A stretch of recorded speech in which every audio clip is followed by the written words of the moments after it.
नमस्ते।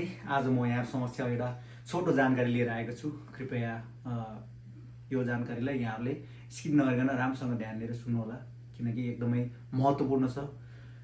र विशेष गरी आज म यहाँ समक्ष एउटा यो साफुको बारेमा कुरा गर्न गइरहेको छु। यो साफु भनेको चाहिँ सिजनल हेब्राक्युट प्यानिभाइटिस हो। विशेष गरी यो कुनै सिजनमा मात्रै, जस्तै असोज कार्तिकमा देखिन्छ। विशेष गरी यसको मुख्य कारण चाहिँ सेतो पुतलीबाट लाग्छ भन्ने कुराहरू हामीले विश्वास गरेको छ। र यो रोग चाहिँ अहिले नेपालमा एकदमै डरलाग्दो रूपमा विकास भइरहेको छ।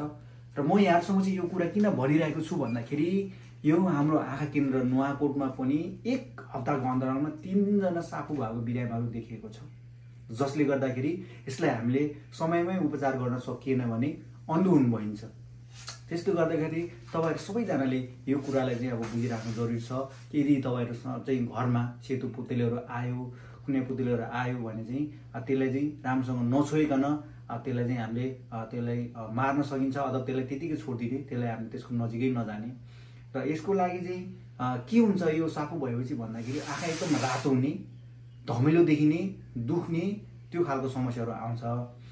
र यसबाट बच्नको लागि तपाईहरुले एकदम सकेसम्म घरको बाहिरपट्टि चाहिँ सेतो बत्तीहरू नराख्ने, सेतो बत्तीहरू नबाल्ने, अलिक डिम लाइटको मर्गरी टाइपको बत्तीहरू बाल्न सक्नुहुन्छ।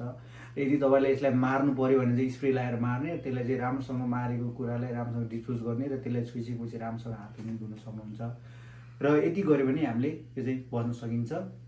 र यदि जो कोहीलाई पनि अब राति राम्रै सुतेको थियो, बिहान उठ्दाखेरि एकदम आँखा रातो भएको छ, दुखेको छ, त्यस्तो भयो भने तुरुन्तै नजिकको आँखा केन्द्र गएर आँखा जाँच गर्नुहोस्। र यदि गर्नुभयो भने तपाईहरुले यसबाट चाहिँ के हदसम्म बच्न सकिन्छ। धन्यवाद।